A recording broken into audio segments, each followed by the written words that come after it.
Welcome to our interview that I have today with Jackie Chan. She's from Manifesting Your Master Life.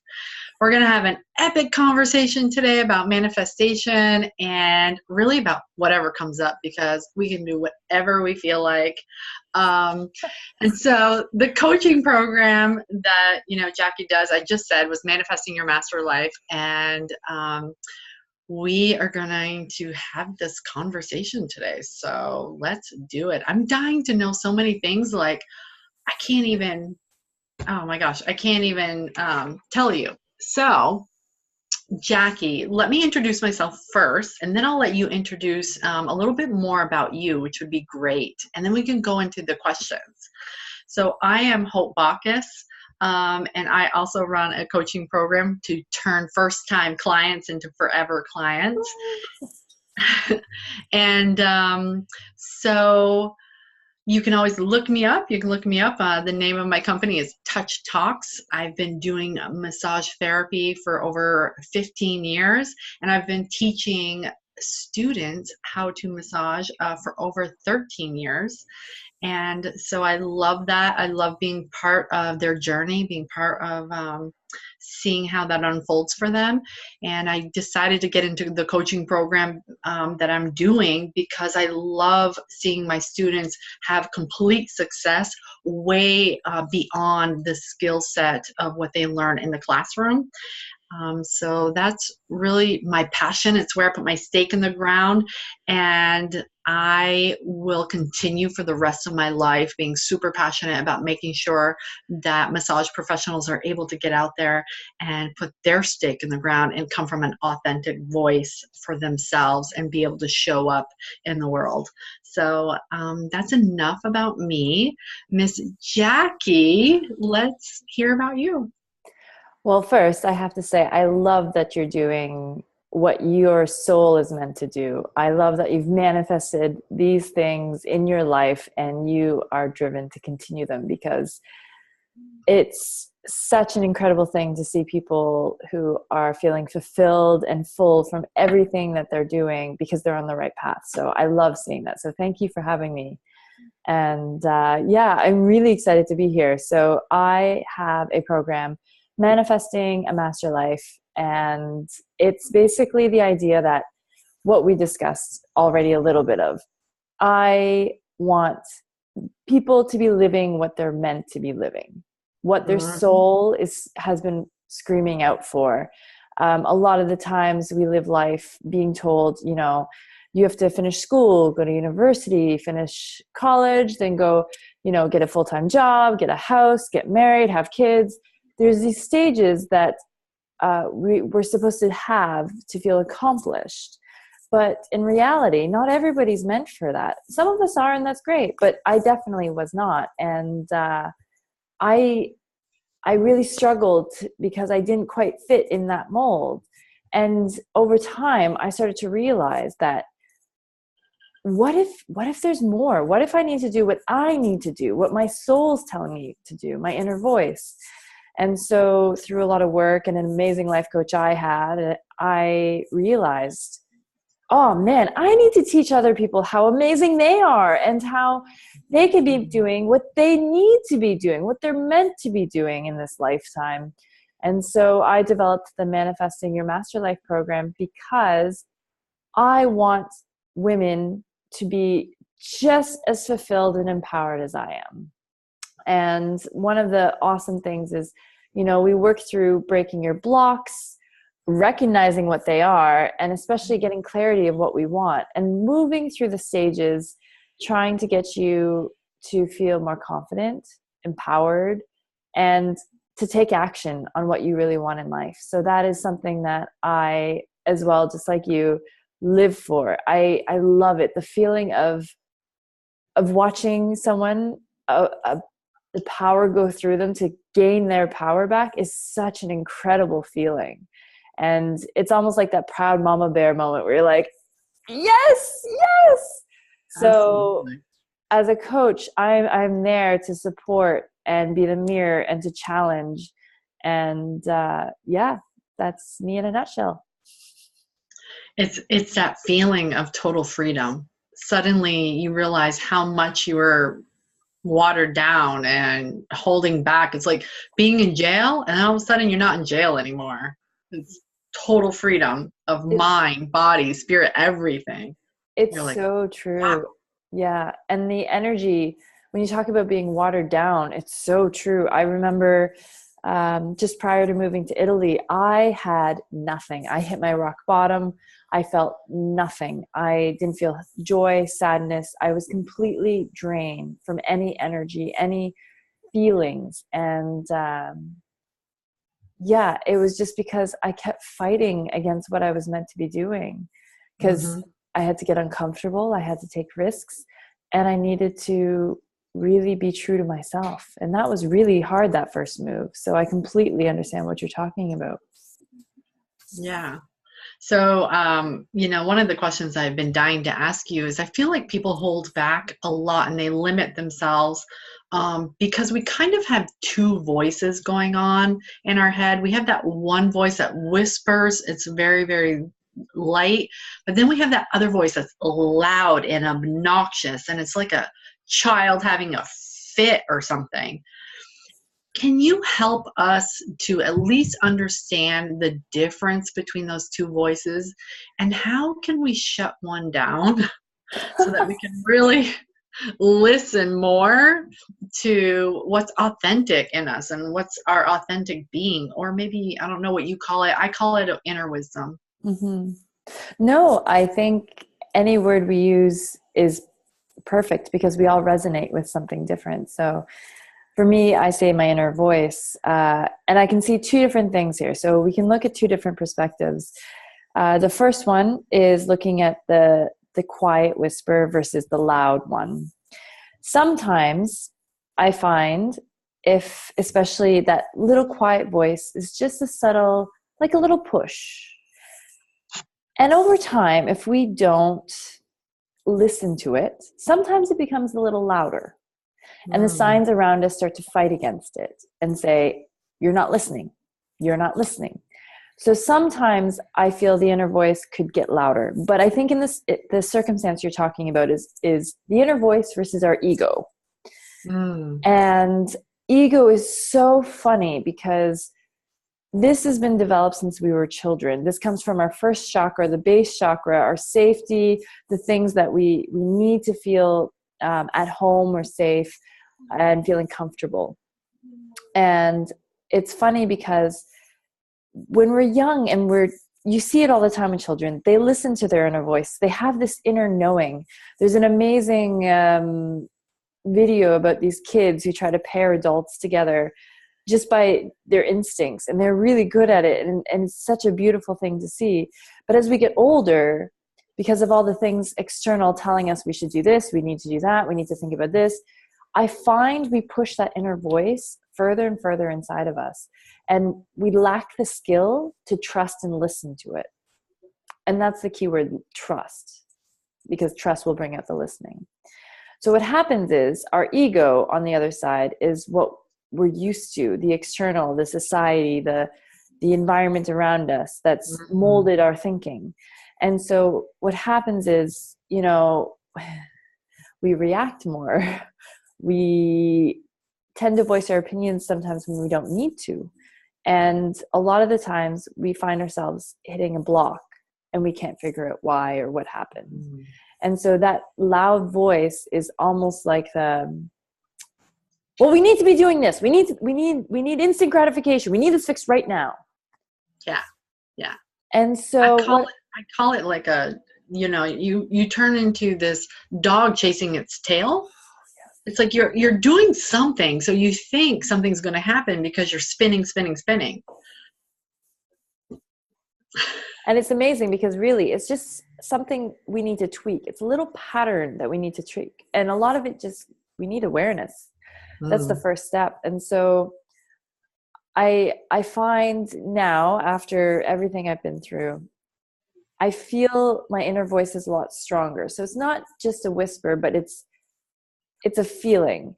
And you can feel it in your body as well. You know when you're following, something that feels so right. When you feel like you've made the best decision ever, and you just know it. What does that feel like? Yeah, it's amazing. It's Yeah, amazing. it feels light, joyous. But then when Mm-hmm. we have that loud voice screaming at us, and we acknowledge it, and then we feed it, Mm-hmm. we get the opposite feelings. We get anger, distrust. We want to explode. And so I think that's the difference between the two voices. And it's really knowing which voice you're listening to. And the first key is awareness. So if you want if you're about to react, we're all human, we react, totally react. But the trick is to catch that and figure out, okay, what's really happening here? Yeah. Yeah. Sometimes I'll say, if you're feeling uncomfortable, that's a place where you're about ready to have total expansion, but people run away from discomfort. Mm. And so if you always run away from the discomfort, then you're never having an opportunity to break through that. And sometimes I'll challenge myself and remind myself, because that inner voice is kind of a childlike voice, and it wants to run, it wants to get away. And I have to remind myself from my own inner wisdom, you know what? You're uncomfortable, Hope, but you're not dying. You're exaggerating and being dramatic, but you're certainly really not dying. So sometimes I will sit inside that discomfort just a little bit to wait patiently as to what to do next. Because whenever, I don't know about you, but whenever I've made decisions when I was uncomfortable and I totally wanted to run away, I made the worst decisions. Yeah. And I think They it's were because the we go worst. through fight or flight, and we don't look at the real reason as to what is in front of us. We just assume the worst a lot of the time, and we'd want to run. And Yeah. then we get the same challenge. Funny, I was just writing something about that. I wrote a piece for tomorrow's Monday Myth. Life is difficult. And I was like, well, of course it is. If you're not following the path you're meant to, you're going to hit the same obstacles. It's meant to teach you something. And the thing we need to look at is, what is it really trying to tell us? What do we need to do? And does it need to affect us? Do we need to react the way we are? Exactly. Mm-hmm. So it's really allowing ourselves the space to feel what we feel, because what we feel is true. We can't deny that. But it's allowing ourselves to really come from a place of reflection and awareness rather than reaction and quick and haste decisions for the wrong reason. Yeah. That kind of brings us to, the art of letting go. Because I think a lot of people dwell in a challenge and they tell everybody about it. They tell their friends, they tell their parents, they tell everybody in any form that they can about their suffering and about their challenge, and they stay inside the challenge. And sometimes the challenge really isn't that freaking big of a deal. It's just a challenge. And if you literally solve the problem, you get to have an opportunity then to let it go and move forward, which is really kind of going with the flow instead of, the opposite direction. But maybe, we should talk about that a little bit, like walk right into letting go. Wow, letting go is something even I continue to work on. If something hits me hard enough, I definitely have to think about and feel it through. And I think that's such the important piece there, is feeling it through and being ready. So I recently spoke to a friend about when I was younger, I had been sexually molested, and I didn't let it go for the longest time. I was young. I had nobody to speak to. So I pushed it down for years. And I mean, pushed. I could not remember so many of it. And then finally, I remember when it started coming up again and it hit me in the face. And I was like, oh my gosh, every sense that I had forgotten had come back. I could hear him. I could smell. It sat in there. And I remember for ages, like, why is this happening now? And I remember talking to somebody and I said, basically, you're ready. You're ready physically, emotionally, mentally, you're ready. And so I Yeah. started to work through it. And I remember I was practicing yoga at the time. It doesn't happen overnight. I think that's the really important thing to be aware of is it wasn't instant for me to let it go. It took years for this case because this was quite deep trauma. But one, I was ready. Before that, there was one case where my mom did find out that something happened, but I refused to tell her because I just wasn't ready. I didn't want to talk to anybody about it. I was not ready. And so even being as a teacher, I can see that in students who've had issues. If people are not ready, we cannot force them, because Right. if anything, it pushes them further. And then after that, it took a long time, but at the same time, I still remember letting it go. And I remember going through different triggers, and I still have triggers, of course, but they're not like what they used to be. And I remember I saw him a couple of years ago for the first time. Mm. And I remember thinking, it just I felt nothing. I didn't feel nothing in, like, I zoned out. I felt I had let it go. And I'd Right. worked through a lot. I did NLP strategies. I worked with a coach through these beliefs that I had held for so long. Mm. And then I could face him and not have any connection, any power. He didn't have any power over me anymore. And that was really incredible for me. So I think the art of letting go is you need to be ready. You need Right. to feel it through. Those years of me feeling it through, like I would go hiking and I would just cry in the middle of the woods. I would bawl. I would do anything. I would feel it out because in so many instances, we push it down and we don't allow ourselves to feel it. And we have to feel those things. Otherwise, we're never going to be able to let them go because they're stuck. Yeah. And don't you feel like once you let go of something that's so huge, that then when it comes time to letting go of the smaller things in life and the smaller challenges, it becomes like almost like a habit and something fun for you to do. Yeah. So if somebody challenges you at work, they disagree with you, like that's an example of like a challenge. It's a small challenge. And some of us want to stew about it for 4 days, 5 days. And I don't mean to be like this, but sometimes women we're the worst. Like we will stew on something forever. Mm-hmm. And it's just a challenge. And once you kind of get that art of letting things go, you can let it go in a short amount of time, having some sort of boundaries where you say, you know what? I'm going to process this for a certain amount of time, but when the time's up, the time is up. Yeah. And it's a I'm ready. feeling as well. It's like, Yeah. you know what? I'm ready to let this go. And you just kind of let it go. And Yeah. like you said, the when you're going through this journey, the hardest part is the first step. So when you start working through the big things, it's Mhm. daunting, but it's incredible because after that, you have these skills and this ability to handle all of those issues, all of these things, and it really empowers somebody. And not Yeah. only that, those little things might not have been little if you hadn't worked through the things prior to. Right. And so I think it's so important for us, if we want to manifest what we really want in life, we need to be able to let go of the things that drag us through the mud, so to speak. Right.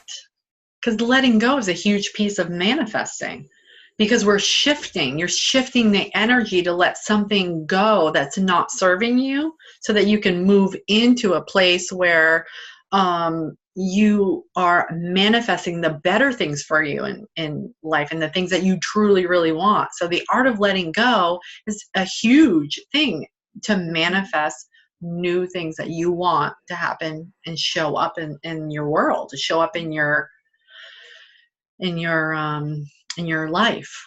Yeah, So totally. And with that, and through the work I've done, I've manifested the ability, I've realized that my patterns in my relationships were very connected to that one incident, or those, not one, but that time in my life. And now, because I've been able to work through it, I've been manifesting relationships that are meaningful to me. And not just, with men, but with friends as well. My relationships with people have completely changed because I've worked through those things, and I can see and feel things in a more trusting and clear way, if that makes sense. Yeah. And that's the thing, you build confidence. And I think that's important for people to know, is that yes, you have challenges. Everyone's going to have challenges.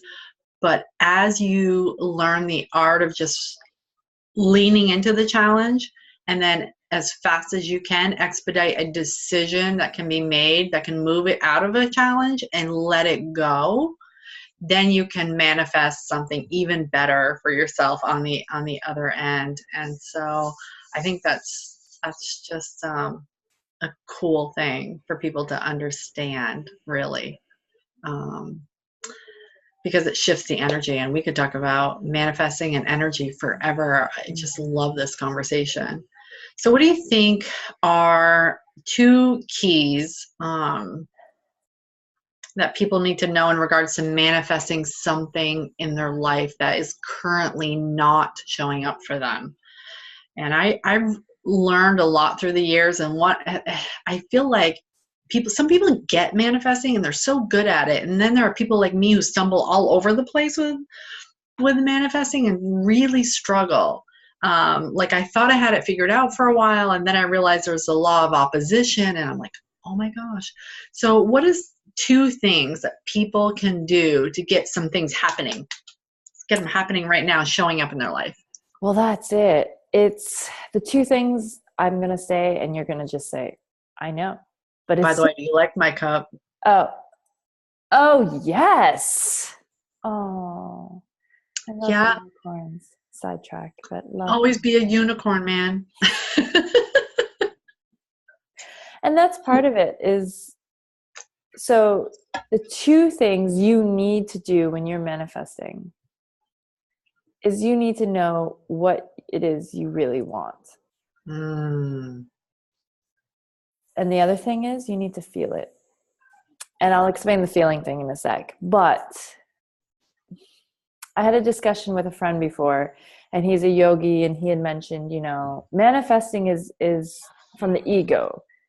We're not supposed to manifest. And I said, well, I disagree. I think if we're manifesting from a place from the heart, I don't think it's so much ego. I think if we're manifesting from the head, then yes, it's things that we're not really connected with. Because a lot of the times we're like, oh, I want to manifest a bigger house, or this, a new car. But there's no feeling involved to it. If you have the why, the connection piece, and then you manifest that through the third eye, through the mind, fine. So I think we need to get really crystal clear on what we really want and why that is. Because if we can connect that why, that awareness, then it really moves everything else forward. Because we shift, our energy comes and moves with the heart. When we share love, not even just love, when we share any kind of emotion, it comes from here. We don't say, oh, I'm sharing good energy with you, and just do it from the mind. We do it from the heart. And so when I manifest and when I work on my own tools, I like to meditate, and I like to envision these things. I have a vision board. I've written blogs about vision boards. And what I do like to do with them is, when I meditate, I really look at the senses. So I don't just think about what I want. I don't just see it. I feel it. I feel, okay, if I want a man, and say on my vision board, my friend said, you have to have a man. And I was like, oh, okay. I'll put Jamie Fraser from Outlander for all those people who love Outlander. He's my man on my vision board. Okay, so if I want a man, let's just imagine, this is not what I usually manifest in my meditations, but I'll close my eyes and I envision myself with Jamie Fraser, let's say. And then not only that, how do I feel when I'm with him? How is it that my body feels? Where do I feel it most? My heart, what does he do? What does he feel like through this? Who else is with us? What are we doing? What makes us happy? What things do we both like? So I'm really making this picture crystal clear. And by doing that, it's allowing me to get exactly what I feel is what I want. And putting it out to the universe, because by putting it out to the universe, that's what comes back to us.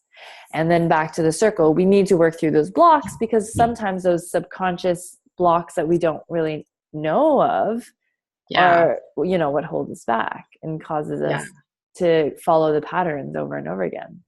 But by really connecting to that moment and making it come alive in every possible way, it makes things a lot easier to manifest and to spot out when you find, say, Mr. Right or the perfect house or anything that you're looking for. Yeah. Well, those are some really good keys. So those are 2 keys for people. They have to feel it and they have to see it. So your meditation provides a vehicle, so to speak, so you can do both. Definitely. Yeah, and you have to feel it from your heart center, not from your ego, which is just our mind. Yeah, it's separating the loud voice from the inner voice. Yeah, and I think a lot of it too for people is trusting the universe.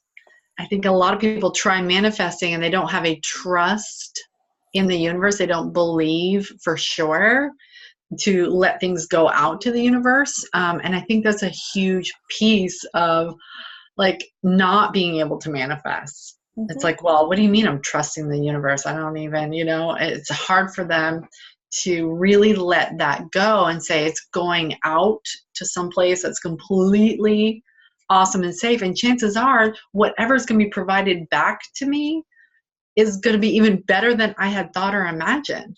So not only trusting the universe, but just letting things go enough to say it can show up in a different way, and I'm okay with that. I'm okay if it shows up and it's different than what I originally thought. We get all controlling and try to manifest things very specifically, but that's not really manifesting, is it? That's just controlling from here and not doing it from your heart center. Exactly.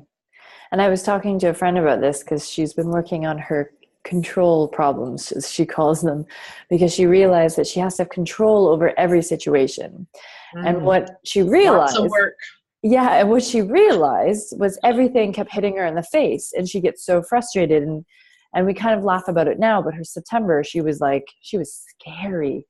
And if she listens to this, I know what she's thinking. But anyways, when she started to let go of her control, it's not only faith in the universe, it's faith in herself and her own abilities as well. When she started to feel faith in her own abilities, as well as faith that it's going to work out and the universe has her back, then things have started to change. And she's seeing it. She's still slightly resistant as to saying it's the energy, but one step at a time. Yeah, it's so funny how controlling and crazy we get about even those little tiny things. And it's like, once we really let it go and we're willing to let the gift come back, however it's going to come back, that's when things really kind of start to rock and roll a little bit, right? Yeah. And the coolest part is when you figure that moment out, the manifestation is awesome. But when you feel that click, just that movement of the shift within yourself, I find that's when you really start to evolve and the manifestation can happen. But that moment, a lot of us, I think, forget that moment. And it's such a cool aha place to be, if that makes sense. Yeah. And the funny thing is that if you look at your life, things have always worked out every gosh dang time. And then all of a sudden when people start talking about manifesting, it's like, I need to see the proof. Are you flipping kidding me? Okay, you need the proof? You're here. Everything's worked out up to this point. Even when you had a struggle or you had a problem, I don't care if it was money, I don't care what it was, you're here. It obviously worked out. So it's been already working for you your whole entire life in some sort of capacity. You can always take a look and say, oh yeah, there was that time I thought I really wanted X, and it did show up in my life. Even though it didn't show up exactly the way I had thought, it kind of was better than I had originally thought. So it's already been showing up. It's just a matter of being crystal clear. You agree? Totally. You have to. If you're not, then you're going to get wishy-washy. There was a point I remember I was like, you know what? I'm ready to date. And I was in a really great place. It wasn't, super long ago. It was within last summer. But I was getting all the wrong men. And I'm like, I don't want this. And it was because I was not being clear enough in a man I wanted. Right. I was manifesting relationships or possible relationships, but I wasn't the ones that I wanted. So I started to really limit myself and started to really be more specific in exactly what I wanted. And then the people in my life that are showing up are ones that are closer to that. That's awesome. So I have to ask you, because I have no idea, what is NLP? And what do you do? What do you do with it? Like, what is it? Well, NLP is neuro-linguistic programming. It's always a tongue twister for me. And basically, it's working through thoughts and changing perception so that we give ourselves more opportunities. So it's a skill set that I work with my clients, and it helps. And the key here is, because I use a holistic approach, I do NLP techniques, but I also use a lot of my intuition, meditation through a lot of my coaching sessions. And when I work with my clients, they kind of blend together. And so it works out really nicely, and it fits with how I coach. So everybody has different feelings of what NLP is. And basically, when we look at, our life and what we want in a successful life, we need three things. We need the desired outcome, the awareness, and the flexibility. And NLP, with the desired outcome, uses questioning to help find what you really want, to get crystal clear. I use intuition, but I also use strategies to help narrow down exactly what you want. And then with the awareness, this is the interesting one. So this is where we look at beliefs, and we break down exactly, what are your actual beliefs? And a lot of them come up. It gets easier to say them after a while, or to know what they are. And so with NLP, we use different strategies like timeline or anchoring to, timeline is looking at, the first instant you might have felt this belief come up, and adjusting through it. And then I use different energy tools to work through that moment, so that it changes the belief. And we look at our perspective from that moment forward changes as well. I love doing timeline, for example. And then the last one's flexibility. So because of these skills that we use and these tools that we use together, you become a lot more flexible in the opportunities that you're provided. Because a lot of times in our life, we look at our life and we're like, okay, there is this option or this option. But in reality, there are many more. We just don't open ourselves up to them. And just by changing our shift in perspective allows us to really see what opportunities are out there, and looking at not just new opportunities, but we used to maybe think of an issue or a problem, but maybe it's an opportunity in the end. We just haven't really acknowledged that it could be. Yeah, that's a great point. So when we want a successful life, we want these three things. And NLP fits in all three of them really nicely. Oh, that's awesome. I've only heard of NLP through like Tony Robbins' work, stuff like that. So, and he does some pretty incredible work with people utilizing NLP. So I was just so, so intrigued by it. It's Um, really cool and really powerful. yeah, that's what I've heard. I've Yeah. heard that it's super powerful. Yeah. Um, well, that is awesome. Okay. Do you have anything else you want to add, Miss Jackie? I think it's just reiterating what you said, being clear in what you want and making sure when you manifest, you have faith. And we could just say, yes, I have faith, but it's the same thing. You really need to feel it. And I remember having that faith. And funny Yes. enough, it was a let go, like, you know what? I surrender to you. I know whatever is going to happen is going to be good and it's going to work out. And that's true faith. I hear people all the time. I think I did a post about it one time. It's like I hear people say the words, I have faith. And then when they have a challenge and things get crazy and you reiterate it back to them, wait a minute. What about your faith? Don't you have faith? And they're like, faith? What does this have to do with faith? I have a problem. What? Yeah. What? Faith is out the window because you have a challenge? Mind Uh, blown. I don't understand. I thought that's when you have faith, right? So anyway, I love that you brought that up because I think about it a lot. It's like you either have faith or you don't. No, I'm the same. And it's amazing the power of faith. So, yeah. And it's funny because if you know me, 10 years ago, and I did one of those like characteristic test, personality test things for one of the schools I used to work at in the past. And it was like my number one skill was faith. And I'm like, really? Oh, but it makes sense. It's just, but 10 years ago, I couldn't imagine that would have been it. But it's just funny. It's funny what the work you do on yourself and where it can bring you, the opportunities. Well, thank you so much for allowing me to interview you today. I think you brought us a lot of clarity.